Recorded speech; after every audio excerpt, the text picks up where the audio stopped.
Ladies and gentlemen, boys and girls, collectors of all ages, welcome back to Aussieverse. And today, not only is it myself, OmniBeau, but I'm joined by the one, the only, Brad Daniels. Today you can call me OmniBrad. OmniBrad.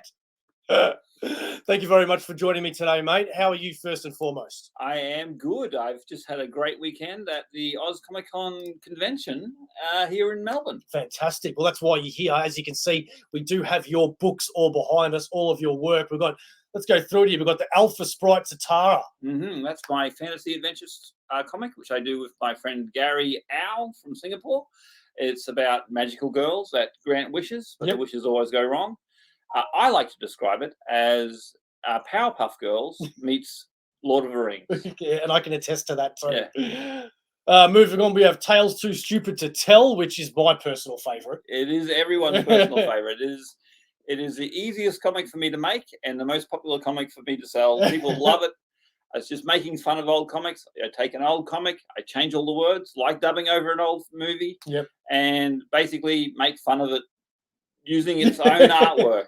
It's like humor judo. I just use its own momentum against itself. Yeah, it makes me laugh whenever I read it. So does that mean, because I've got a couple of others here, if I move the camera just a bit like that, we've got Stuff That Never Happened, which is a book that I haven't read that you just handed me today. Yes. Is that something similar to Tales Too Stupid to Tell? That's a collection of short stories written by me, illustrated by a lot of different artists, including myself. But it's sort of like it's an anthology. It's like it got some science fiction, some humor, some action. There's a Mad Max riff in there. There's a Batman story in there. Don't tell DC. And there's a story about chickens fighting for their freedom. Oh, jeez. Okay, well, that's a bit of a mix, isn't it? It is. Like I said, it's variety. It's like it's your halami snack pack of comics. And then, last but not least, tell us about this Infinite Odyssey that you also threw at me. Well, that's the comic which I made basically for myself, and the sales back that up. Okay. It's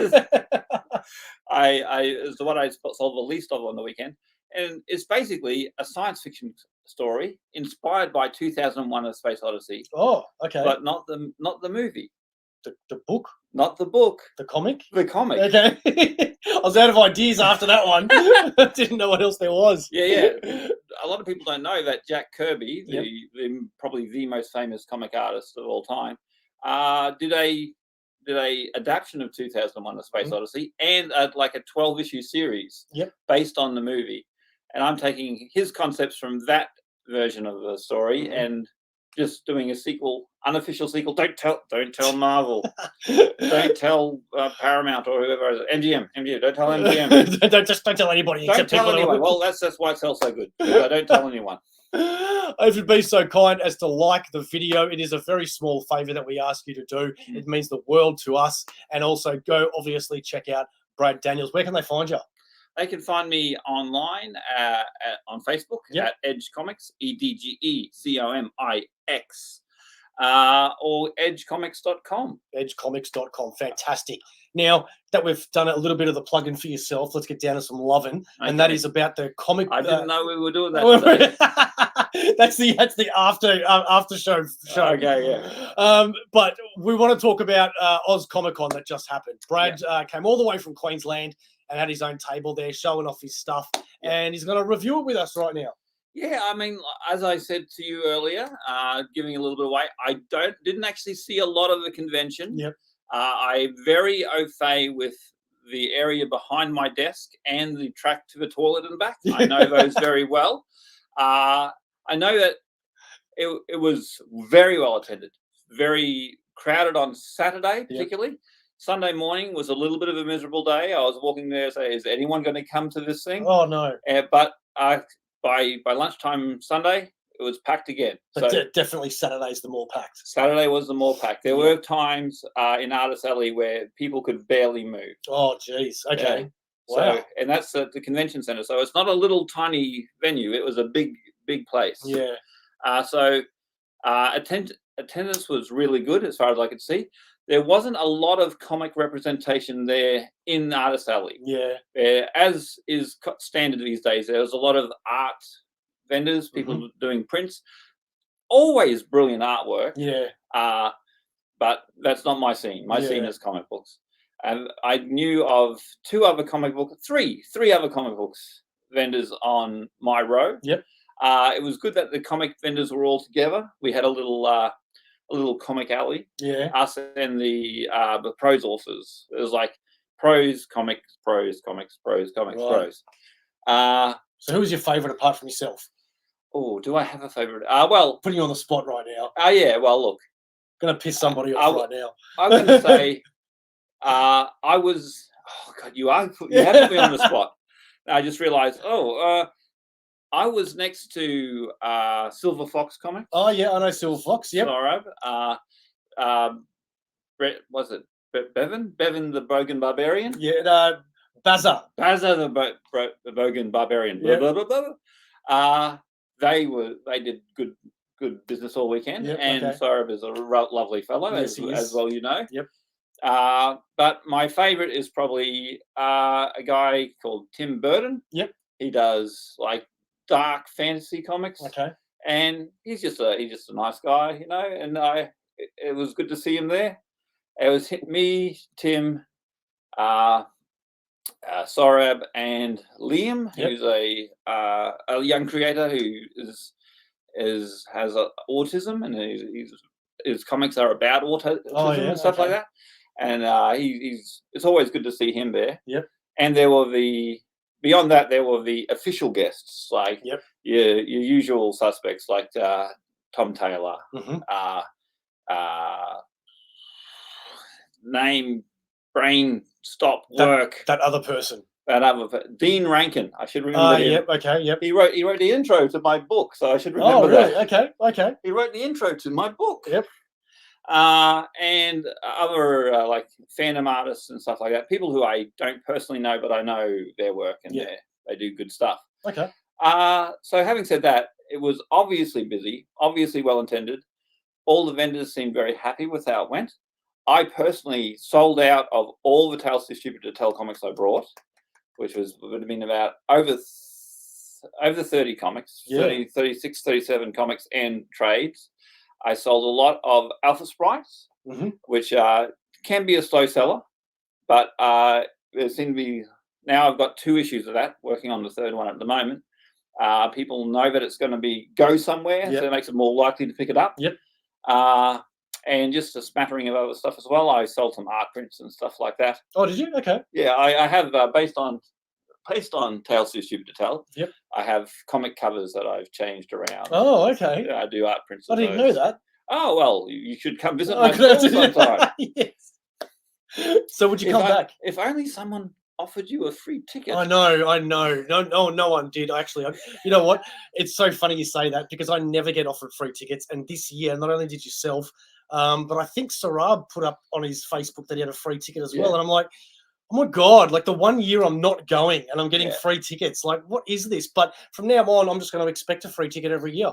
That sounds like a reasonable expectation. Yeah. You're a big shot now. Yeah, and if you don't give me one, then you're never coming on the show again. That's fair enough. Yep. I would do exactly the same thing. In fact, I vow never to come on the show again right now. I'm going to cut out the middleman and I'm banning myself from the show. Would Alpha Sprites normally be the biggest seller over Tales Too Stupid to Tell? No. Alpha Sprites, it's the second biggest seller that I have. Okay.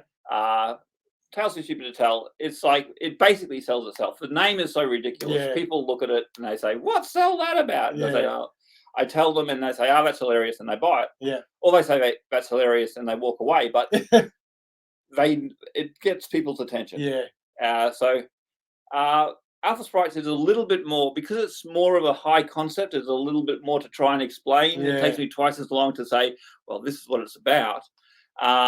It's harder to sell, and the fact that it's in a cute chibi style, just trying to point over my shoulder there, cute chibi style, it can wrong way. There you go. Because it's in cute chibi, people think it's for kids, but it is literally for all ages. It's like the reason I say it's Powerpuff Girls meets Lord of the Rings is because it starts off light-hearted in a fantasy setting, and it's going to get bigger and more epic and more adult as it goes along. Almost like you could say like Bone, possibly? Bone is a huge inspiration. Yeah. That was what I was.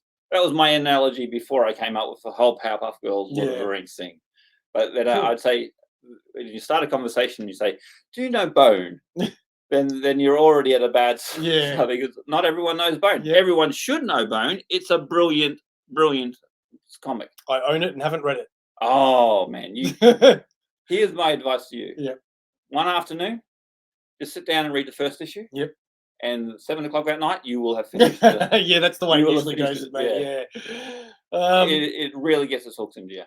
Would you? So sorry. First of all, is this the first time you've come to Melbourne for a Comic-Con to sell your stuff? No, I'm actually an old hand. It's been the first time in a while. I was last here 2 years ago for Supernova. Okay. And I've been a few times before that. Interestingly, Melbourne is. I don't make money at Melbourne usually. I've always had very slow sales. It's hard when you're from out of town. People don't know you. They don't know what you're dealing with. But I think because I wasn't here last year, and because there was a little bit of a dearth of comic content at the convention, I think that worked in my favor. This time people were a lot more into it, and I think also the fact that I have more things to sell. Yeah. So it's like a more variety of things. I've got science fiction, I've got fantasy, I've got anthology, I've got humor, I've got all sorts of stuff for people to choose from. I've got a bit of something for everyone, which sometimes means you have nothing for anyone. But this time around was the first really successful Melbourne convention I've attended financially. Yeah. And to top it off, it was a really fun time. I had lots of people call in and say hi. SingleIssue Steve showed up. SingleIssue Steve, shout out. Thanks, mate. Thanks for coming and say hi. I even bought. If people came and bought, he bought one of my comics. Oh, he did. Yes. Which one did he buy? A single issue. I think he bought the latest Tales Too Stupid to Tell. Okay, cool. I said, you got to buy a single issue, Steve. So fair enough. Yeah. So I don't know obviously I don't know what he thinks, but he'll probably tell you. He will, on our latest What We've Read video, I'm guessing, when he gets around to it. Yeah. So cosplayers. This year? Everywhere.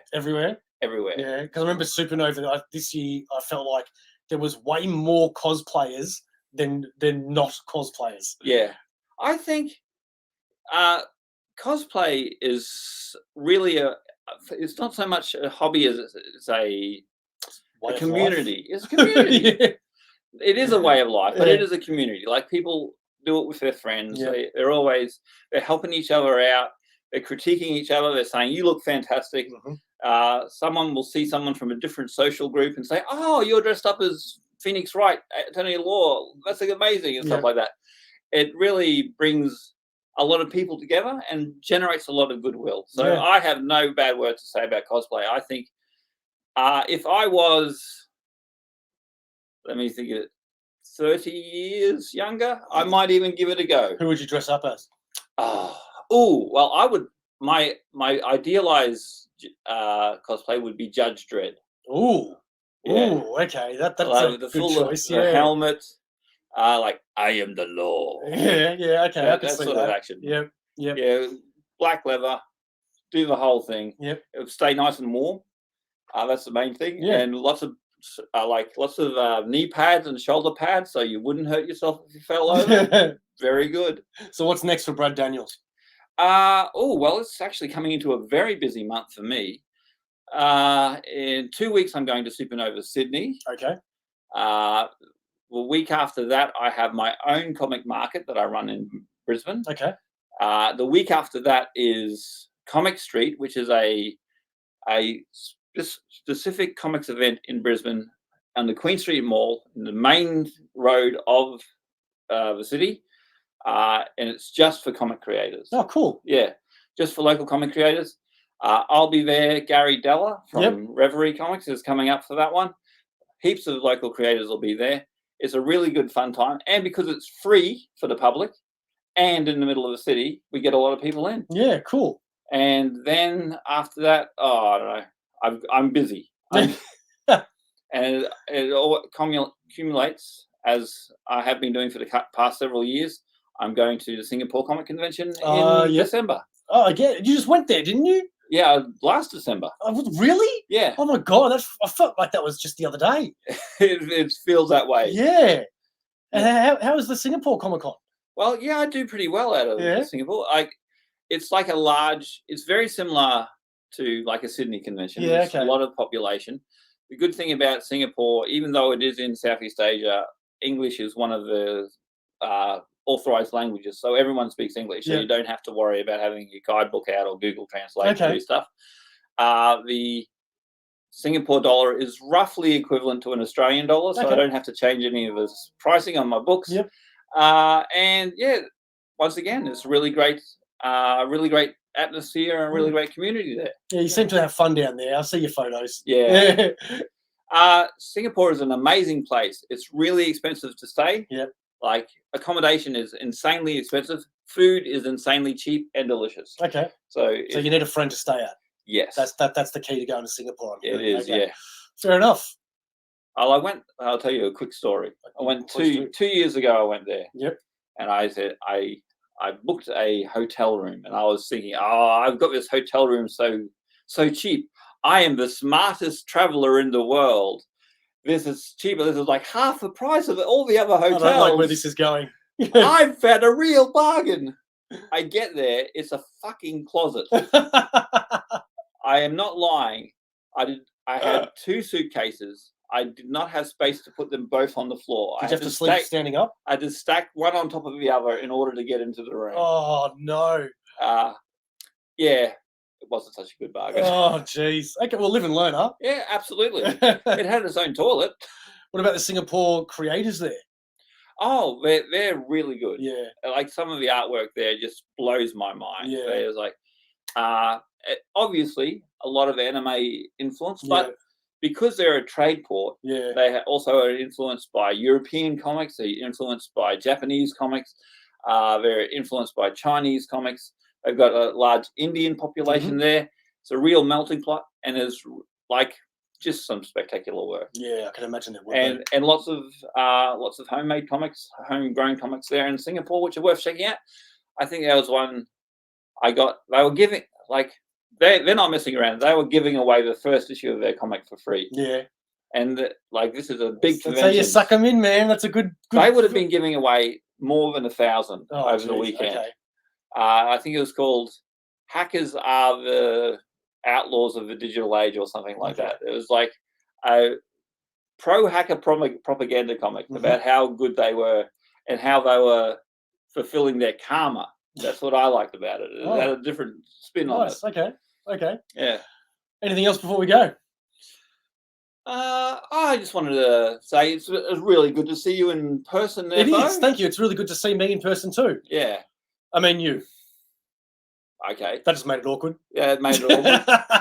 Well, no, I'm really glad you came down. I'm really glad that you decided to give me a message, come all the way to my house, check out my room, spend some time with me. Yeah. I got to sell you some comics, which is always great. I got to buy some comics. That was great. No, but seriously, mate, anytime you're back in Melbourne, you let me know. Well, I will do. Fantastic. I'll be back next year for OzComicCon again if I can make it. If they accept me. Please accept me. I think they'll accept you. Yeah. Last and not least, mate, what is Aussieverse? Aussieverse is me, OmniBrad, talking on the internet, doing the Omni stuff.